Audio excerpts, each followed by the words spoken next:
Before we move on to the next object, just one last thing in terms of misrepresentations we were talking about. That there's such a rich history of Benin, which I think very few people in this country really know about and appreciate. Do you think that the kind of portrayal of resistance as well to the strength and resistance to the British Empire has been underrepresented as well? Perhaps yourself, Ehi, do you think there's, because we often hear of the difficulties African people had, that they were taken over, they were turned into slaves, and this, whereas we very rarely hear of areas of Africa which were successfully... to talk about this, yes. because we're talking about the celebration of 200 years of the bi-century celebration of slave trade.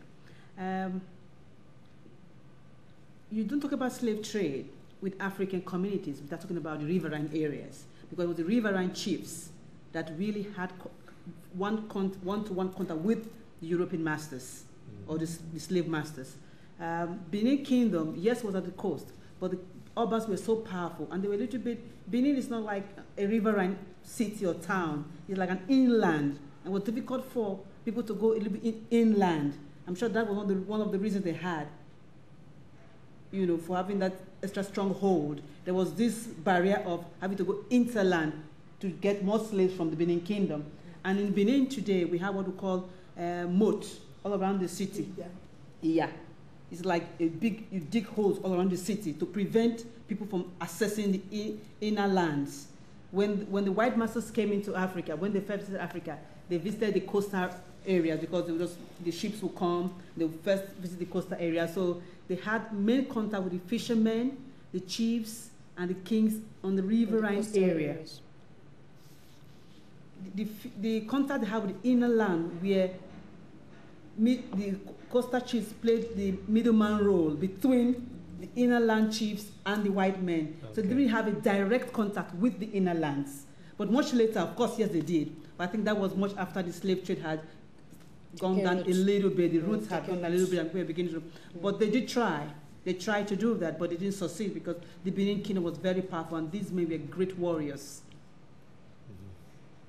So they fought. Yeah, there were. I mean, even in areas where slaves were captured, initially there was resistance, and they tried, but because the Europeans came, they had all the weapons and whatever. They were able to overcome, but it wasn't like it was easy for them to penetrate certain areas of that region.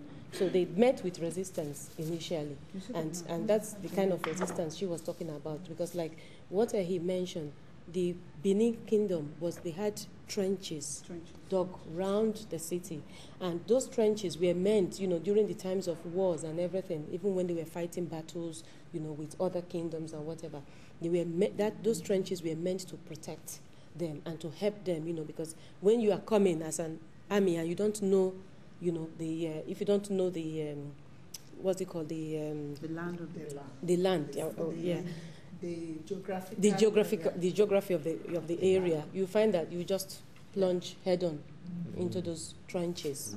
So it was inland. It wasn't on the coastal region, so you didn't have direct access. So they did meet with a lot of resistance, when they came. Just to add a little to what she said, regarding to the slave trade, the Benin themselves took their own people, which is not behaving, which is a destroyer. When Oba is trying to repair and is destroying, killing children, making crops in the farm not to grow, things are not moving on. Any family that had such a person, when the slave masters came, they would just take that person and hand over, because it's an abomination to kill in that land. Just kill your own people. It was an abomination. Mm-hmm. All they did is just to hand over them, those type of people, to the slave masters. That is the only time the Benin were involved in slave trade.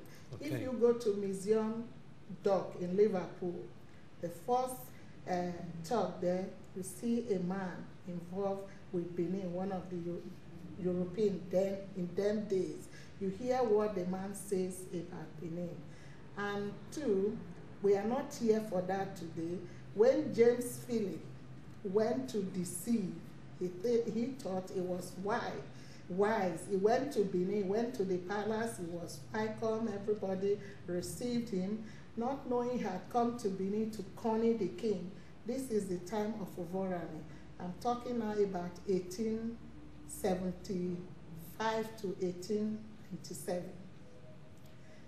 He was the only one who went there. He thought he could corner them, but at the time they realized he has soldiers in the sea, everybody in the sea, then the warriors, they now came out and said, oh, gentlemen, isn't so.